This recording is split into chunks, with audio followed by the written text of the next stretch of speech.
뭘 하라 그러면은 나 이거 못하는데, 나 머리가 나쁜가? 나 바본가? 학습된 무기력이에요. 과하게 시켰기 때문에 생기는 문제예요.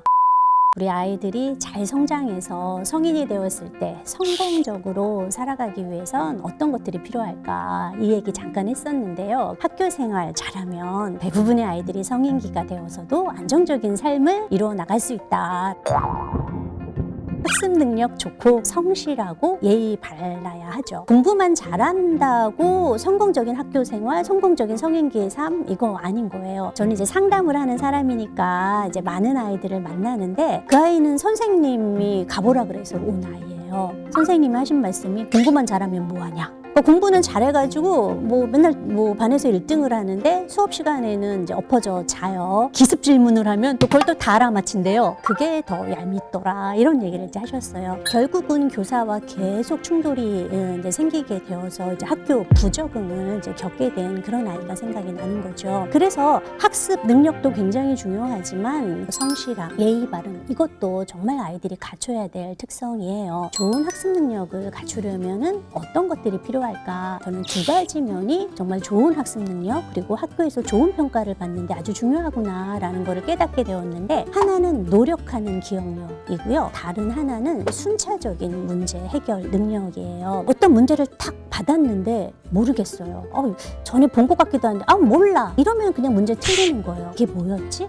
전에 본 것 같은데. 과거의 경험, 기억 같은 것들을 찾아서 노력하면서 문제를 푸는 능력이 굉장히 중요하고요. 누군가 가이드를 제공해 줬을 때 차례차례 따라서 해결하는 능력, 이거 갖추게 되면은 사실 공부하는데 별다른 어려움이 없어요. 그런데 이러한 능력을 갖추지 못하게 되면 어떠냐? 문제 딱 봐서 모르면 몰라, 나 이거 못해, 혹은 가르쳐줘도 따라하지 않는 그런 문제가 생긴다는 거죠. 성실함을 갖춘 문제 해결 능력을 가진 아이, 이런 아이가 학교 생활을 잘하는 아이다라고 보시면 돼요. 이러한 능력은 비단 학교 생활뿐 아니라 대인관계, 사회생활을 하는데도 굉장히 중요한 거죠. 그럼 이제 또 궁금증 생기실 거예요. 이러한 능력 어떻게 키워줄 수 있을까? 일상생활 습관 들이기가 이러한 능력을 키우는데 굉장히 중요한 것입니다. 가령 연필을 바르게 잡는 거, 바른 자세로 앉는 거, 숙제를 제 시간에 하는 거, 이거 대단히 어렵습니다. 우리도 소파에 그냥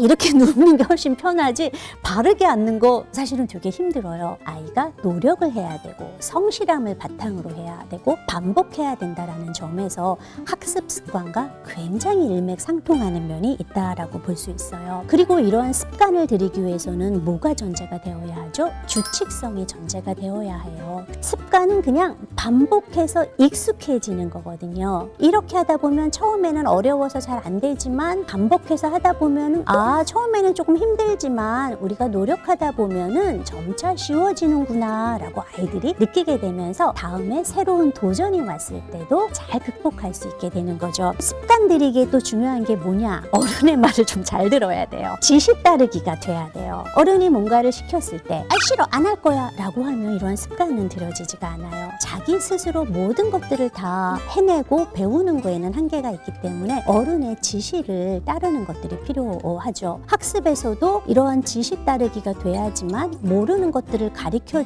줬을 때 따라할 수 있지, 지시 따르기 자체가 안 되면은 싫어, 안 할 거야 라고 내빼고 도망갈 수 있게 되는 거죠. 부모님들의 어떤 행동이 올바른 습관 들이기를 방해하는가? 습관은 익숙해질 때까지 하는 거예요. 시간이 오래 걸려요. 조급증을 가지게 되면 한두 번 했는데 아이가 따라하지 않아요. 그렇다고 자꾸 비난하거나 포기하게 되면 습관은 들여지지 않아요. 부모님의 인내심이 정말 필요하다. 이거 꼭 기억하셨으면 좋겠고, 부모님 자체가 일상생활 습관이 엉망진창이에요. 밥 아무 때나 먹고, 어느 날은 막 7시 되면 졸립다 자자라고 하고, 어느 날은 막 새벽 1시까지도 안 자고, 혹은 일이 있었을 때 부모님이 자꾸 미루고, 아빠 음식물 쓰레기 막 안 치워갖고 막 팔이 날아다니고, 아이들도 그거 그대로 배워요. 아이들이 딱 봤을 때 부모님도 불규칙적이야. 어떤 현상이 일어나냐면 부모님의 권위를 약간 조금씩 깎아내리기 시작해요. 어른이라고 해서 다 현명한 것 같지 않아, 이런 생각하거든요. 하기 싫은 것들을 핑계를 댈 때 약점을 잡아요. 엄마도 그러잖아, 아빠도 그러잖아. 항상 누군가 날 보고 있다.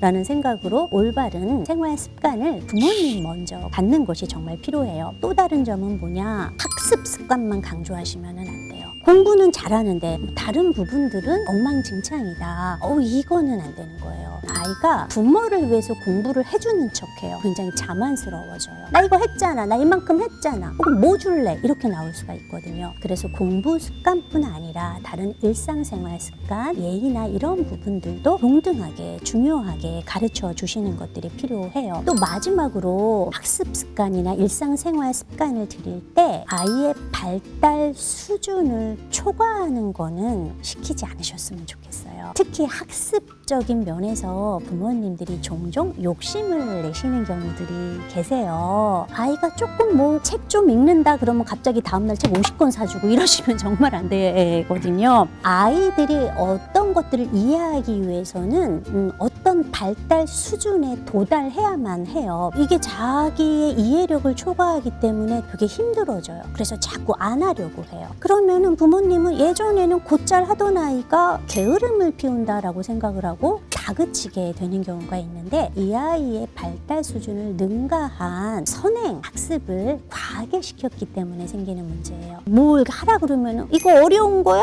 나 이거 못하는데? 이런 말 되게 많이 하고요. 어느 순간부터 배우는 걸 굉장히 싫어하는 것처럼 보이는 경우가 있어요. 예전에 이런 거를 배우는데 별로 어렵지 않게 금방 했는데 왜 이렇게 어렵지? 왜 잘 안 되지?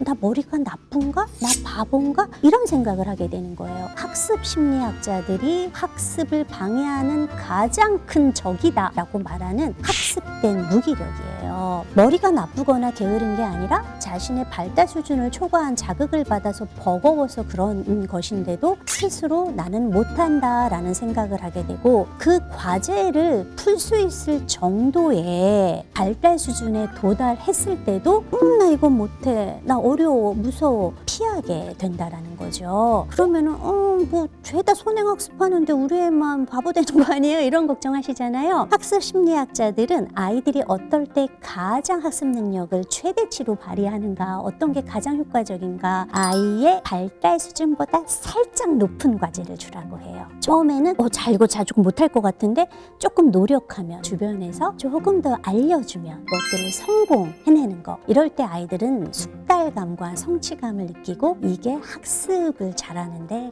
가장 중요한 요인이라고 학습 심리학자들이 이구동성으로 말하는 거예요. 그래서 너무 초조해 하시지 않았으면 좋겠고, 습관 들이기가 왜 중요한지, 그리고 어떠한 부모님들의 행동이 습관 들이기에 방해가 되는지 우리가 살펴봤는데요. 초조한 분들이 계세요. 어떻게 하면 좋아? 우리 애 초등학교 4학년인데 나 너무 많이 들은 거 아니야? 습관 들이기 우리 애는 안 되는 거 아니야? 이런 걱정 혹시라도 하실까 봐. 만 5세 이상 되면 약간 콘크리트 같이 좀 되는 부분들이 있어서 더 많이 노력은 하셔야 하지만 난공불락은 결코 아니다. 너무 조급함 갖지 마시고 인내심을 가지고 습관 들이기 오늘 당장 시작하셨으면 좋겠다, 이런 말씀 드리고요. 학습 지킴이 101에서 캠페인 하고 있잖아요. 그거 잘 활용하셨으면 좋겠어요. 너무 많이 욕심내서 우리 아이 그럼 한 10가지 해볼 거야 이렇게 하시면 안 되거든요. 아이와 함께 언제 어떤 것을 몇 분 동안 할 것인지 이거를 정해보면 좋아요. 아이가 그냥 공부 그냥 하라 그러면 맨입으로 잘 안 되는데 어쩌면 좋아요? 이렇게 해요. 아이들에게 문제집을 푼다거나 이런 거는 막 하고 싶은 게 아니에요. 동기를 유발시키기 위해서는 보상을 제공해 주는 것도 고려해 보셔야 돼요. 물질적인 보상, 활동적인 보상, 그리고 뭐 칭찬과 같은 사회적인 보상, 이런 것들 되게 좋거든요. 물질적인 보상을 주는 거에 대해서 약간 불편감을 갖고 계시는 분들도 계시는데요. 너무 과하지만 않으면, 규칙적으로만 제공한다면 그것도 결코 나쁜 것은 아니에요. 그런데 요번에 그 학습 지킴이 101에서 아이고 보상을 주더라고요. 요번에 학습 지킴이 101에서 이런 보상 제공해 주니까 부모님들 돈 굳으셨거든요. 대신 뭐 해주셔야 돼요? 칭찬 꼭 해주셔야 돼요. 사실은 물질적인 보상의 비중을 줄이려면은 칭찬의 비중을 정말 많이 늘려야 되거든요. 와, 내가 이렇게 인정을 받는구나, 내가 이렇게 뿌듯하구나, 내가 이렇게 좋은 사람이구나 라고 느끼게 하는 것들이 물질적인 보상을 주지 않아도 스스로 할 수 있게 하는 거니까, 부모님들 아이가 이런 습관 들이기 프로젝트 잘 따라하면 와, 약속을 잘 지켰구나, 오늘도 잘 해냈구나, 넌 정말 멋지구나, 이런 칭찬 잊지 말고 꼭 해주셨으면 좋겠습니다. 자, 내일부터 아니죠? 오늘부터 당장 시작하세요.